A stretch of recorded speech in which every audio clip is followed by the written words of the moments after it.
other injuries that you can sustain from your neck.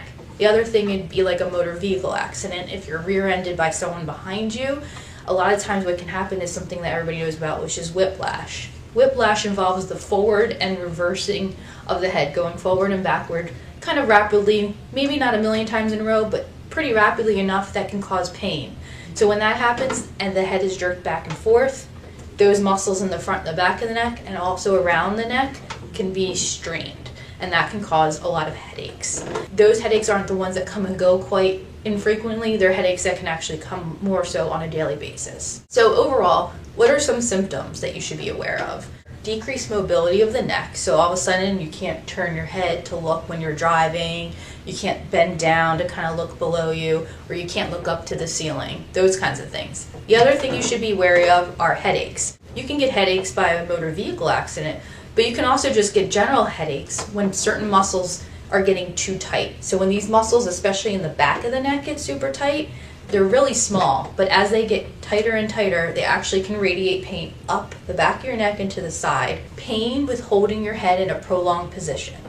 Hence, all of those times we're sitting either reading a book, looking down for a really long time in bed at night, or kids and adults who are spending too much time on electronics, going like this. When you're staying in this position for a really long period of time, you're causing a lot of issues with your posture in your neck, and that's something we should be definitely more aware of. Now, sometimes you have pain in your arm and you don't have any pain in your neck. We have a lot of people that come in for neck issues all the time, and they just don't quite understand how they don't have any neck pain.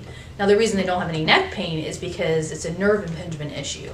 And if the nerve is put onto an impinged position for a really long period of time, most likely most of their symptoms will actually be in the arm. And that's because all those nerves that branch out from that spinal cord that go down actually go down your arm in different areas. And depending on which level is affected will determine which part of your arm or your hand is affected as far as pain, numbness, or tingling. Pain can also radiate into your shoulder blade and can radiate upwards. Now, there are different things called knots and trigger points that can be addressed, because as muscles get tight, you might just have a knot there. But if the muscle gets tight and someone comes and pushes on that muscle and all of a sudden you feel pain kind of not in the same area and it starts to radiate somewhere else, that's more of a trigger point, and that's something we can address as well.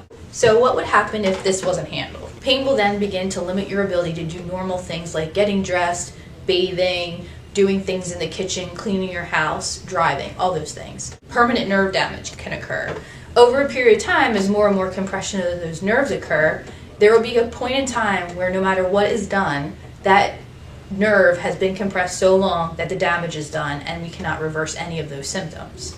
And because of that, obviously, we go into the other thing, which is surgery, and that means the actual surgeon will have to go into your neck, release the compression.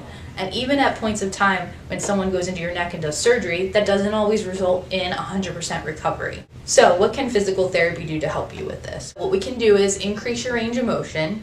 We can help with postural exercises that can stretch those tight muscles and strengthen those weak muscles. We can help with the balance of the musculature to make sure things are proportionally positioned and worked on. Manual therapy, and that can entail anything between soft tissue mobilization, trigger point release of those knots that produce pain elsewhere, or we also do manual traction where we pull on the cervical spine a little bit there when you're on a laying down position, and that opens up the space where those nerves are and where the disc material is, and that can help release some of your pain. We spend a really good hour with our patients during the evaluation process, and that is to educate the patient about what is going on. Show pictures, explain different exercises we want you to start with. If you're interested in learning more information about having neck pain and you want to seek the help of a physical therapist, go ahead and click the link below for some more information.